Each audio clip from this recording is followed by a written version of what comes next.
Well, it's been a while since we've gotten to do a proper nighttime Q&A. About a week. This week has gone by really slow too, but we're all settled in for the off season now. It is a weeknight. It's prime time. It's time to get the glass of water. Man, this mic right here, my little mic arm, not too stable yet right now. I got the new ring light in though, so that's good. And let's talk some 49ers. On the day that they hired a new defensive coordinator, there he is, Steve Wilks, new 49ers defensive coordinator, actually has NFL head coaching experience, 1 year with Arizona Cardinals in 2018. I talked about Wilks on a couple of the earlier shows today. He brings that DB coach's background, 49ers coverage over rush, at least balancing it out. A team that was once big time rush over coverage is now going to be focused more on that defensive backfield. We could also talk about Brock Purdy today. That surgery should be coming up soon. No official word yet, but the last report was that he was leaning toward, and it was a strong lean toward the internal brace and not Tommy John surgery. We can talk Trey Lance, who should be cleared in about 3 weeks. We can talk Jimmy Garoppolo, who probably won't be with the 49ers next year. We can talk about Brian Burns, who a lot of people right now are talking about as a potential 49ers trade target if Carolina decides to go that route to play with his former coach, Steve Wilks. We can talk about the offseason calendar. It's now February 7th. I just took a peek over there at the calendar. Yeah, February 7th. NFL Combine on the 26th at the end of this month. Free agency starting in a little bit over a month in mid-March, and then the draft is going to be in late April. So there's a lot of exciting stuff to talk about, and it's time to answer some of your questions. So here comes the 49ers Q&A. I'm opening things up. Somebody says that live David is a daily dose for him. That's good. Hopefully we can satisfy your cravings right now. Mike says, post your questions. JJ says, let's go. And Mike also points out that we're 37 subscribers away from 35,000. So this can be the 35,000 show. Let's go. Let's get to the questions. Let's see what people want. Should the 49ers cut Kinlaw? He might be a bust and he probably doesn't have any trade value. Okay, well, first things first, why don't we go to Javon Kinlaw over the cap? Let's see how much it would cost to cut Javon Kinlaw, because we need to get to the financial realities behind some of these things. So here we go. Kinlaw is entering 2022. This is the third season of 4 years on his rookie deal. He was a first round pick, so he would have a 5th-year option. So 2022, making $2 million, $2.2 million prorated signing bonus, guaranteed salary since he's a first round pick. If the 49ers were to cut Javon Kinlaw, I don't know why nothing is showing up in 2022.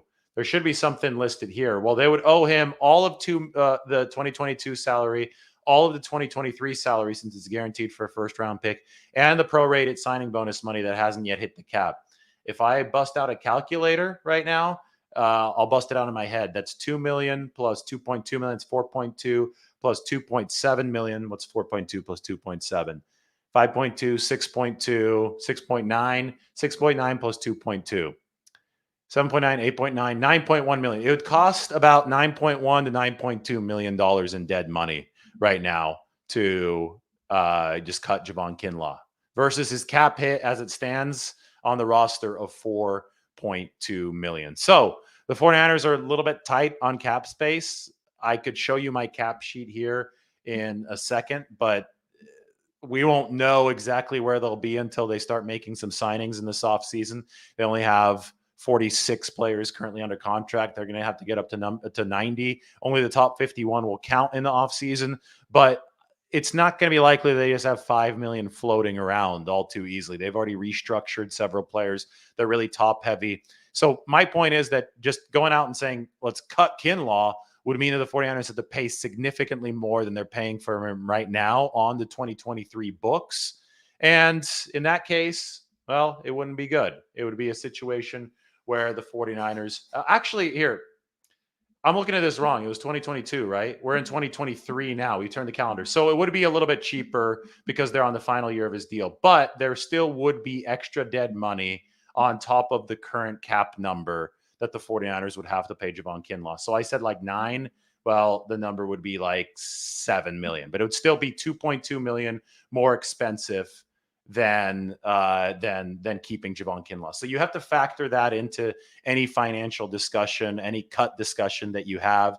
He is, though, entering the final season of his rookie deal. It is cheaper to keep him.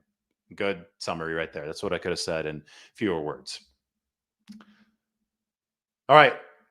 49ers fan, is there any word if Lance is going to work on his mechanics during the offseason? Trey Lance said that he's happy with where his throwing motion currently is. I would hope that he's going to work on his mechanics. I think the throwing motion can always be tightened up, especially in the case of Lance, and we've seen some elongated deliveries from him before. He is generally not one to talk too much about the technical details of his game in media interviews. But when Lance did speak at his locker to close out the season a week ago, he did mention that he was happy with where his throwing motion has been based on the work that he's been doing over the course of the past several months. He has been able to work out his upper body despite the fact that he's been recovering from the ankle injury.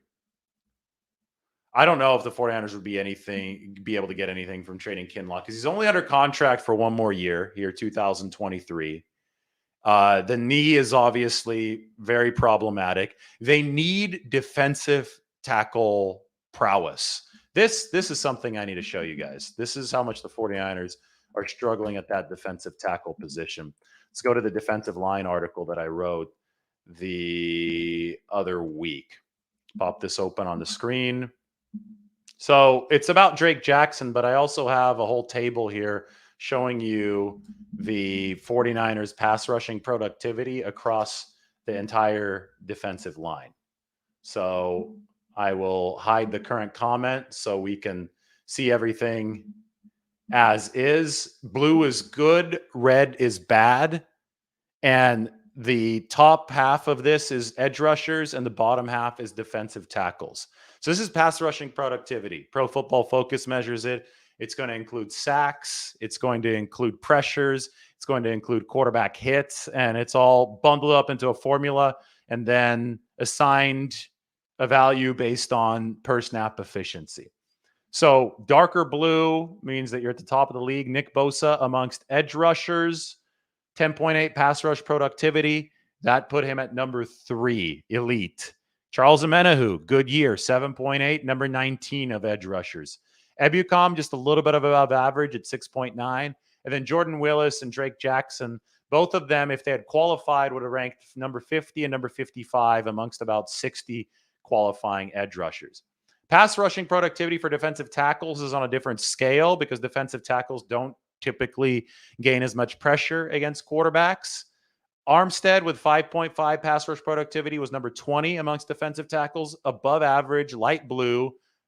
But the rest of the DTs here, all in the red. So if you just look at this at first glance, you'll say, whoa. 49ers have Bosa. Yes, they have Armstead on the inside, but then it's a whole lot of mediocrity. All the way down to Javon Kinlaw, who was only 2.5 in pass rush productivity, number 44 of about 55 or 60 qualifying defensive tackles. And Kinlaw himself didn't qualify. That was another problem because of the knee issue. But if he had qualified with his productivity number, he would have ranked down that low, would have been in the red. Worse than Ridgeway, worse than Hyder, worse than Givens, all of whom were below average. So you look at this and you say, damn, the 49ers really need more interior pass rushing prowess. They also need somebody to truly complement Nick Bosa. I think Omenihu had a good year at number 19, but the teams that really roar, the teams have 2 top 10 guys. And I know it's hard because these edge rushers don't grow on trees, but the 49ers, when D Ford was healthy, had that dynamic. They had Bosa, they had Ford, and then they had other depth pieces in 2019 for half the year. They had Ronald Blair roaring off the edge there. He was a good, he was down here in that Willis spot, but he was also an above average pass rush productivity guy. So this is why the 49ers defensive line is not what it used to be. I could show you this graphic in the Drake Jackson article. Take a look at this one. 49ers sack rate in 2019 and pressure rate, both top 10, sack rate number 2. 2020, they obviously didn't have Bosa, so it dipped down. 2021 improved again, but look at 2022, number 16 in sack rate, number 13 in pressure rate. An average pass rush, despite the fact that Nick Bosa led the NFL in sacks. Well, why is the pass rush average in 2022? Because of this, because you got more red than blue. You got to find more blue on the chart next year. And that's going to begin by sprucing up defensive tackle and by finding a better bookend to Nick Bosa. Maybe it is Drake Jackson. That's what I wrote about. The 49ers are counting on Drake Jackson to be a better bookend for Nick Bosa in 2023. But beyond that, the 49ers absolutely need people on the inside to deliver more pass rushing. And we could look at Javon Kinlaw as, one of the hopes there, but that hope is quickly diminishing because he's only got 1 year left on his rookie contract. So the 49ers have some work to do in constructing their defensive line this offseason. It's funny to say that because we're used to that position group being the strongest on the defense, but I think the linebackers and even the secondary has more depth, quality depth than the 49ers D-line does right now. If they find the right pieces, I think Chris Kasarik is a coach that can be trusted to work with them. All right.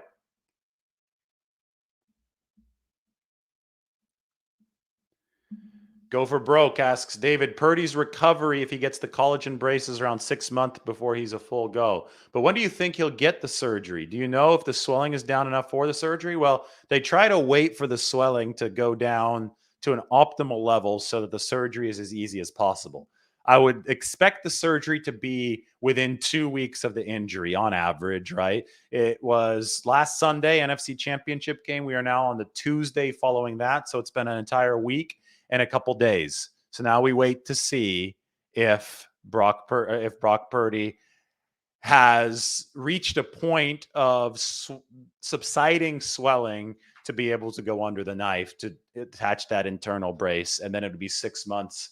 I would say 6 months from the point of injury if the surgery is at a reasonable time. And I think within 2 weeks would be a reasonable time for Brock Purdy. Do I think the 49ers will operate some contract restructures like Christian McCaffrey and Fred Warner? Probably. Last year, they restructured Eric Armstead and George Kittle. They also executed a smaller restructure on Trent Williams to open up space. Restructures, by the way, are not pay cuts. They actually are pay advances. I will show you a little bit of how these might work. Why don't we go to... we could go to Fred. Well, let's see Christian McCaffrey's contract. Let's see how the 49ers might be able to restructure his. Although the Carolina Panthers did run a restructure right before the trade. That helped the 49ers. It made McCaffrey more affordable. So I'm going over the cap. Christian McCaffrey. I'll pop this open on the screen for you. And you can check it out here. So this is... you see the cap numbers right here. This was the first year McCaffrey for the 49ers. Look how small that cap number was. Only $690,000 for the 49ers. It rises to $12 million, $12.2 million over the final 3 years. So what would a restructure look like? Well, restructures are essentially taking base salary, which is right here, and converting it to signing bonus. Because what happens is when you convert most of this to signing bonus for the purposes of the cap is spread out over the rest of the contract. So with McCaffrey, you could probably take 10.8 million or so out of this because you have to still maintain a veteran minimum base salary. So say you took 10 million right here and you turn it into signing bonus, it would lower this number right here of base salary to 1.8 million. And that 10 million as signing bonus would then be spread out 3.33 million over the next 3 years as for the cap. So it'd be 3.33 plus whatever you had here, 1.8. Doing math in my head again. 4.3, like 5.1, 5.2 million or so. So by restructuring Christian McCaffrey, you could bring his cap number down to about 5 million, but you'd owe the rest of it later in the contract. So it's not like you'd be paying him less. You would be paying him right now, though. You'd advance all the money from the base salary instead of a weekly or biweekly salary. It would come at once, and then it would be owed on the cap later. if the cap continues to increase, restructuring is not a bad way to stay ahead of it. But the only way that it's effective is if you pick the right players to restructure and they remain productive for you even into the years later in the restructure. Otherwise, you're paying massive cap hits for not a lot of production. I will show you what the 49ers cap situation looks like right now, because they are very top heavy thanks to restructures. Take a look at this. This is from Over the Cap, but you could see top Trent Williams. Here's the cap number in this column. 27.2 million cap hit. Eric Armstead, a cap hit of nearly 24 million this year. Warner's at 18.5 million this year. That's before a restructure. Armstead and Williams are so high because the 49ers pushed money backwards. Kittle also was restructured 18 million. That's why it's so high. Bosa 17.9 million. That's because that's the fifth-year option number. It has nothing to do with a restructure. But in the cases of Williams and Armstead and Kittle, it actually doesn't hurt the 49ers that their number is so high. They chose to have the number high this year. And as long as these players are not dead weight, it's fine. If, though, Kittle wasn't producing or not playing, or Trent Williams wasn't producing or not playing, then all of a sudden, these numbers would be weighing the 49ers down without them getting any production in return. But if you decide to restructure the players that are core to your franchise plan and they continue producing even through the years of their restructure, it is sound fiscal management. Where you get into troubles if you restructure guys who end up being unproductive. That's how the 1990s 49ers ended up dying. They restructured a ton of guys that fit under the inaugural salary caps in the mid-1990s. It paid off because they beat Dallas. But then guys started aging. Then guys started becoming less productive. And ultimately, the team found itself in cap hell in the late 1990s. And then Steve Young got hurt and it all went down the drain. Ray Wright. Thank you, Ray. How likely are the 49ers going to be able to keep Azeez, Trey, and Fred? Worried they will not be able to keep all three. Well, Dre Greenlaw is under contract. He signed an extension at the start of this past season. Fred Warner's under long-term contract. The only unrestricted free agent, at least pending unrestricted free agent of that group, is Azeez Al-Shire. And I don't think it's all that likely that the 49ers are able to keep Azeez Al-Shire. I think that they rewarded Dre Greenlaw with the contract. Azeez, that would be a luxury signing, but they've got other business to take care of along the defensive line, some stuff in the secondary, obviously O-line. 49ers have some spending to do. They have some draft capital to allot to those positions, and I just don't know if monetarily they'll be able to make it work with Azeez Al-Shire. Can the 49ers trade Armstead? I don't see why they'd want to trade one of their best defensive linemen. He's versatile, and they had the best run defense in football last year, and they wouldn't have had the best run defense in football without Eric Armstead. Nick Bosa doesn't get set up for his 18.5 sacks if Eric Armstead is not there plug in the middle in the run game. So I think that financially, you've already restructured Armstead. Doesn't make financial sense to trade him because you would incur a massive dead money hit.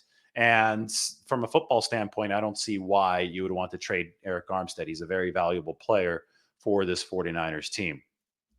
Azeez seems like the Texans kind of player. He could be the centerpiece linebacker there for DeMeco Ryans. DeMeco Ryans, obviously, former Texans linebacker in his own right.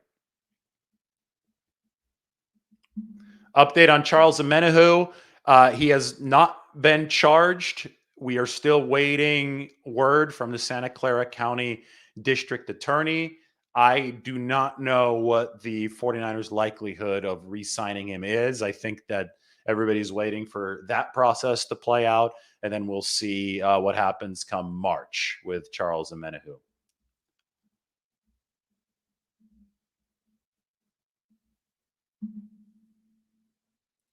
David, do you think they finally draft O-line with their first pick if there are any good offensive linemen after consecutive years going D-line first? Well, it depends on which players they run into. And I haven't really started studying the draft in that much depth. Obviously, the 49ers' first pick, though, won't come, at least if the draft were tomorrow night, until late in the third round. They don't have a first rounder. They don't have a second rounder. And they don't have a standard third rounder. Their first pick is a compensatory selection late in the third round. So I think it's way too much of a crapshoot to guess which position the 49ers are going to pick with that selection. Remember, they have drafted an offensive lineman in the first round before. That was Mike McGlinchey in 2018. Yep, Demetrius Flanagan-Fowles, potentially a good fill-in for the 49ers. That being said, Flanagan-Fowles is also a player who's a pending free agent. The 49ers would also have to re-sign him to make sure that they have him for next season. What is the 49ers' biggest offseason need? I think the offense, I've emphasized, harped on the offensive line for a long time. I think that, I've been doing this since 2020, 2021, since 2019. My article after the Super Bowl in 2019 is like, what the hell? The 49ers cannot expect to be back at this level or return to this level and win if that's what right guard looks like. Right guard, right tackle, center. It was tough on the interior against Chris Jones. It was even worse on the interior in 2020 when they got to their fourth string center. Jimmy Garoppolo got beaten up in 2021. All the quarterbacks got beaten up in 2022. To win a championship in the modern NFL, I think you've got to be really rock solid up front, because the edge rushing play and even the defensive tackle play, with how athletic some of these guys are, is outpacing what teams have been able to do up front. So the teams that do figure it out up front, that have those blue chip developed offensive linemen up front, they're the teams that are able to somewhat neutralize that. I think Philadelphia and Kansas City are both great examples. Those are two of the better, if not best, offensive lines in the game. And they're both in the Super Bowl right now. 49ers could not protect Brock Purdy well enough. Yes, he could have stepped up in the pocket, but then realistic expectations. Rookie, starting the NFC Championship game, big-time pass rush against him. 49ers needed to be able to, I think, have a more fortified front in front of Brock Purdy. I get it on the play that we're talking about. Tyler Kroft was blocking. It was a play-action pass. But you'd like to be able to have a standard drop back, like a good enough offensive line to have a standard drop back game. Tackle on end, guard on defensive tackle. You'd like to be confident that a pocket could form. And I think that the 49ers, although the pass protection has improved, still has a little ways to go to be at more comfort entering a place like Philadelphia against an opponent with as ferocious of a front as the Eagles. I don't know. Where do you guys think that Jimmy is likely going to play next year? Be funny if he was with the Raiders. We're talking about Jimmy Garoppolo, obviously. Speaking of that, Ray Wright says, please, no Derek Carr. I don't think that's likely at all. I think the 49ers like their cost-saving flexibility with a couple QBs on rookie deals. Kyle Shanahan and Andy Reid's career does have some similarities. I mean, Andy Reid eventually got run out of Philadelphia. Kyle Shanahan's nowhere near that stage of his career with the 49ers yet, but a lot of near misses for Andy Reid, a Super Bowl loss back when he had Terrell Owens playing on the broken leg. Offensive masterminds, not quite able to get over the hump, but Reid did get over the hump in Super Bowl 54. And now Reid gets to play coach against his former team, Philadelphia Eagles. So that's going to be fun on Sunday. They can't really restructure Armstead because they already restructured him. You can't keep on restructuring people. Theoretically, you can, but it's not very effective. They've already converted a lot of base salary to signing bonus. Find somebody else that you haven't converted that base salary to signing bonus to be able to run these restructures. Appreciate you, California Life. There are some people trying to run Kyle out, but they are extremists, and we don't take their views seriously. How fun it would be if Garoppolo, I love it. Garoppolo goes back to New England. It would be fitting. I think Belichick really likes him. Be better than Mac Jones, that's for sure. Jimmy Garoppolo is a whole lot better than Mac Jones. Yep, they can restructure Christian McCaffrey because in a way that is a Christmas present to Christian McCaffrey. It's like, hey, take all this base salary you're scheduled to earn over the next several months. We'll give it to you right now in the form of a signing bonus. Lance already has better pocket awareness than Purdy, says JC Maxwell. Well, this is a complicated one. Purdy, it's interesting because Purdy's the guy that's bolting around and is good off schedule. There's the stereotype that, Purdy, because he ran a 4.940, must be more the pocket guy, but he's a little bit shorter. He's not a great pocket guy, right? He doesn't have that great step up feel. It's the one weakness the 49ers are trying to address. As far as Lance and pocket presence goes, gosh, We just haven't seen enough of him to get a good gauge on it. So the only reason I don't think this comment's fully fair is because the sample size on Trey Lance is too small. Meanwhile, American Patriot says that Lance has nothing better than Purdy. He's a little bit faster, but he's not quicker than Purdy. Purdy quicker than Lance. The 10-yard split, the 1.55 10-yard split. Lamar Jackson's was 1.56. Purdy's got an insane 10-yard split. I think Lance has more straight line speed. The 49ers won't franchise tag Bosa. This is 5th-year option Bosa. Franchise tag wouldn't be till the next year. They're going to reach a long-term agreement this offseason with Nick Bosa. Both sides are confident it's going to be done. And they'll be able to actually lower his cap hit because it's about $18 million right now. Through a long-term agreement, because of the signing bonus, you'll actually be able to lower the cap hit for this year. That should save the 49ers some money. Kevin's got some draft targets. I'm not going to really comment on this right now because I still have to do a lot of pre-draft research. But for the good of the crowd, here are Kevin's draft targets. Thanks, Kevin.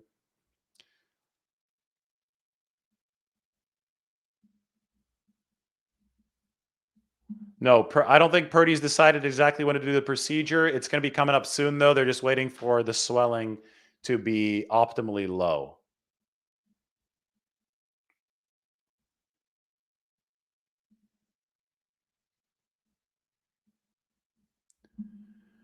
I'm not trying to write anybody or take away any excitement about Brock Purdy. I wrote some big feature stories on him and his development. The thing is, we're in limbo right now with Brock Purdy. We don't know when he's going to be back. Probably going to be 6 months, but that has to be finalized. So it's a holding pattern right now. And we shouldn't expect anything more than we actually know. Wilks is going to run a 4-3 defense. Steve Wilks, new 49ers defensive coordinator, with pattern matching zone coverage principles tied to a cover 3. The 49ers haven't run much man at all relative to some of the more man-heavy teams in the NFL, but the rate of man that they have run has increased over the years. They still, though, run a relatively high percentage of cover 3. Kyle Shanahan wanted that continuity, but I think he loves the pattern matching that Steve Wilks has shown over the course of his career. By pattern matching, I mean you don't just pick one specific zone. The zones are fluid depending on opposing receiver alignment.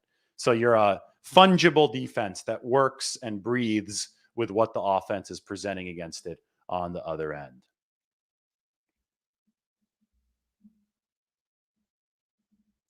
The superb owl. I love that. Many times I've thought, is it the Super Bowl or is it the superb owl? Patrick won the Super Bowl on Madden with Brock Purdy. Let me check in with Mike. How close are we to 35,000, Mike? Because this is supposed to be the 35K show. So if you haven't subbed, go ahead and do so. Got a little bit of an off-season crowd in here. I think these things will get bigger when there's more news. Today we had a big crowd talking about Steve Wilks.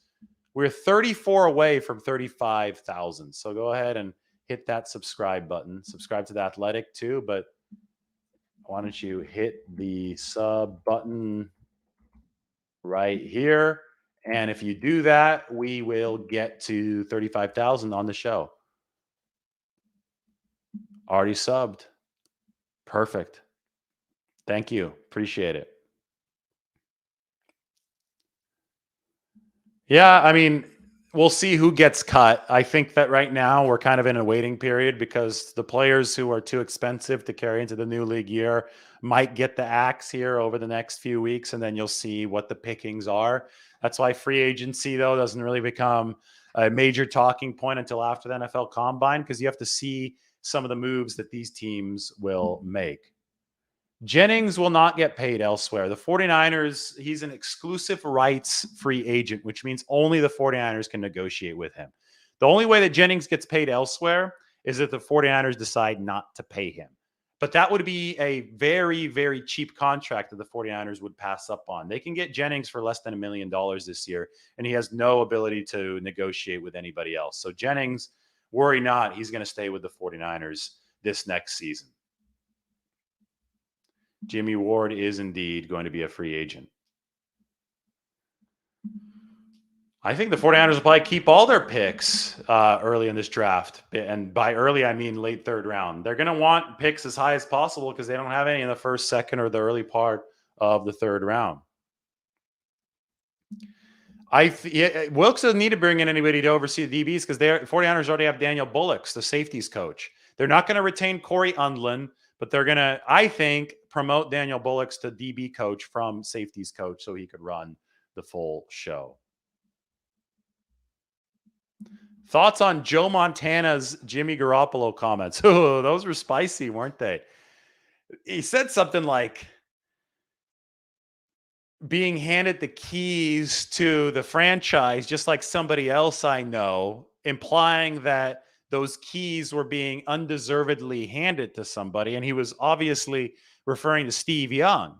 So some feuds or some drama never dies, even though that was a good 30 years ago, more than 30 at this point. By 93, Joe Montana was with the Kansas City Chiefs. So that was fascinating stuff to me, but it still is Joe Montana. And he still has a point about Jimmy Garoppolo. What is he, 41-19 with the 49ers? I mean, Jimmy, you know who was number one DVOA of all quarterbacks this year in the NFL? Let's look. I think you already know the answer. On the Football Outsiders. I have to show you this information firsthand. And I think, this is some of the stuff that Joe Montana is getting at. There is just tremendous, tremendous efficiency that Jimmy Garoppolo has displayed. All right. Minimum 200 passes, defense adjusted value over average. Look who's number one. Ahead of Tua, Mahomes, Goff, Josh Allen, Jimmy Garoppolo, 30.4%. I think people forget how good Jimmy was this past year. He just ran into the same problem that he's always been running into, and that's a lack of health. Brock Purdy, 10 to 199 passes, 26.6% DVOA. No, 21.5%. Sorry. So if we took the 21.5% and put it in here, Purdy would rank 5th behind Garoppolo, Tagovailoa, Mahomes, and Goff. So look how blessed the 49ers were to have such great quarterback play from their final two guys. Lance, it wasn't good for Lance this year. DVOA, negative 62.6%. Ouch. So obviously, in the case of Trey Lance, the 49ers are going to need more efficiency moving forward. But he did play in a monsoon, and the sample size was still small for Trey Lance. But anyway, Joe Montana, when he's talking about Jimmy Garoppolo, he's recognizing stuff like this. In the time that he played this year, number one DVOA, he wins a whole heck of a lot of games. Brock Purdy's currently hurt right now, and it hasn't had the surgery yet. And in the case of Trey Lance, you've had an extremely inefficient quarterback, but over a short sample size and one who has a ton of physical potential, and obviously one that the 49ers have invested a lot in. So that's the dilemma the 49ers face. But that being said, Garoppolo is no longer under contract beyond this season. Lance and Purdy are, and the 49ers really, they made the whole move to draft Trey Lance with the potential benefit of a cheap quarterback room on 2 rookie deals in mind. They don't want to have to be paying somebody $20 million plus because then you can't sign the other guys. So I think Joe Montana's Jimmy Garoppolo comments didn't take the salary cap situation into account. And yes, Garoppolo was playing really well before the injury. I understand this is a joke. Brian Hoyer over Garoppolo. Yeah, right.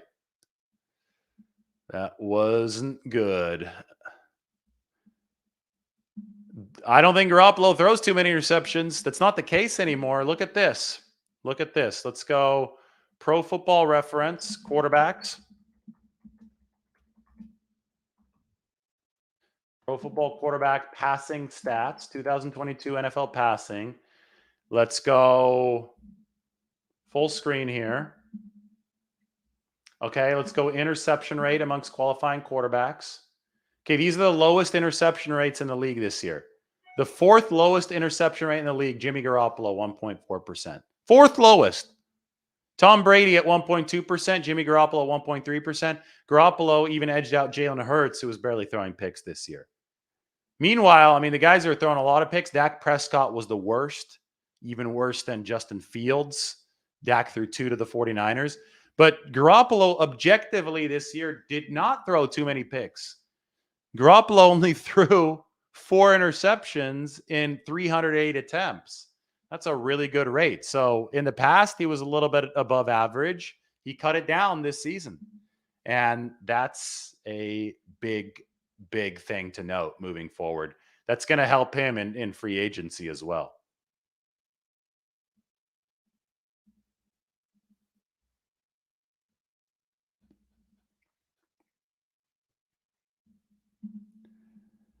This year, Garoppolo was clean on interceptions. The 49ers just can't afford him and keep their core and get better on the O-line and defense. Yeah, exactly. It's a team building thing. That's what it comes down to. It is absolutely a team building thing. Mike sent me Steve Wilks in the Panthers locker room, a nice little video. So why don't we get this sucker out and play it? Talk about new 49ers defensive coordinator, Steve Wilks. I'm downloading it right now. And we'll put the text title up. And we'll have ourselves some entertainment. Here we go. Nice little break for me to drink some water, too. Here we go. Steve Wilks. Have at it. I told you guys last night, okay? All right, come out and play according to our DNA. All right? And that last element of our DNA is what? That's what you guys did today. That's what you guys did today. All right? The one thing I told you last night, man, I respect the hell out of this group right here. All the adversity that you guys have gone through all this year, all the different its, and you found a way to circle the wagons and come together and win one more. Yes, that's what it's all about. All right? We had guys down. All right? Guys stepped up. Barno and special teams came up with a hell of a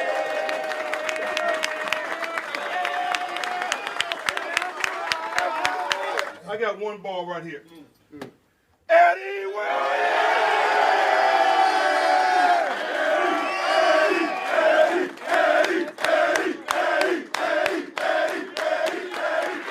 I appreciate you guys. Thank you so much, man, through the adversity, and love you guys, man.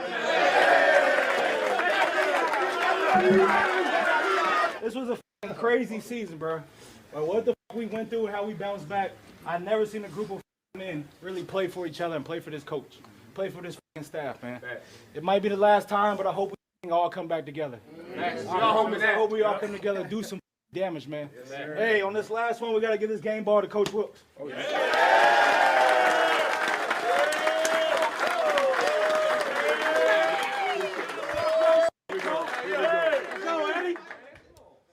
Finish on 3. 1, 2, 3. Finish. That is awesome. Was that? It looked like. Was that Josh Norman at the very end? It looked like Josh Norman. That's funny. I know Josh Norman used to play for the Carolina Panthers, but he was I don't think he played this year, right? No, he did. That was Josh Norman at the end. Wow. So Josh Norman back with Carolina. He was hugging Steve Wilks at the end. Let's go back to that. Holy crap. I was like looking at this and I'm like, wait, is that Josh Norman? Right. Hugging him right there. That's Josh Norman. Right there. That is Josh Norman. It is. So Josh Norman was obviously a little bit of a forgotten man with the 49ers last year. He forced a lot of fumbles with a peanut punch, but didn't, was showing his age. Comes back to Carolina this year. I'll have to look up how his numbers were. I mean, that's where he started his career, 2012 to 2015. But remember what Steve Wilks did this year. The Panthers were terrible. We saw him in week 5. 49ers saw Christian McCaffrey in week 5. That's when the trade talk started going.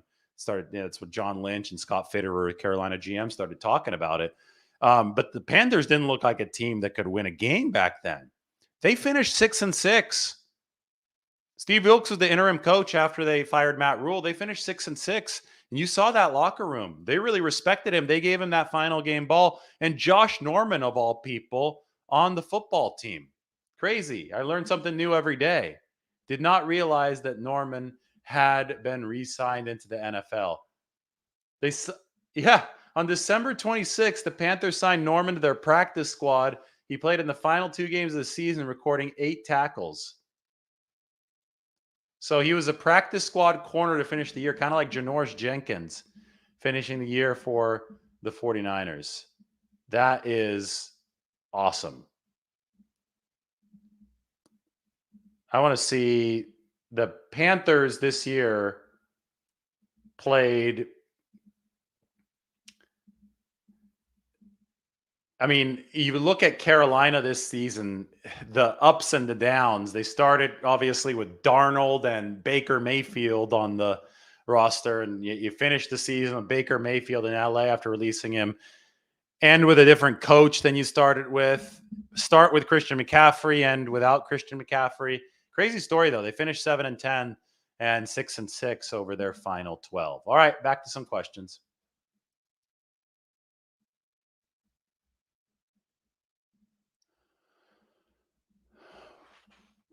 Scrolling up here. 2015 Josh Norman was different. Yeah, very different than 2021 Josh Norman, that's for sure. Questions about free agency. I'm going to do a specific free agency show where I'm going to list some of the potential 49ers targets. Not going to get into a lot of that right now. I'll answer some other questions, though. Some people want McGlinchey gone. Some people want the 49ers to keep him. That's going to be one of the more interesting decisions of this offseason.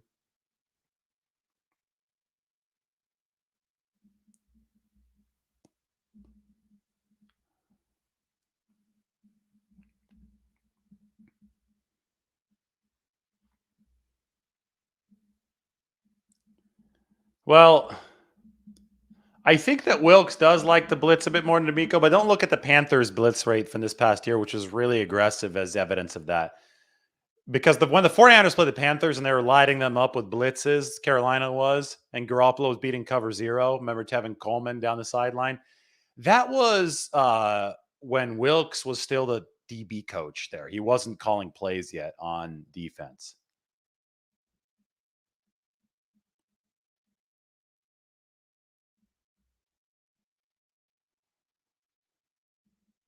Josh Johnson is not the 49ers' third string quarterback. He's not under contract for next season.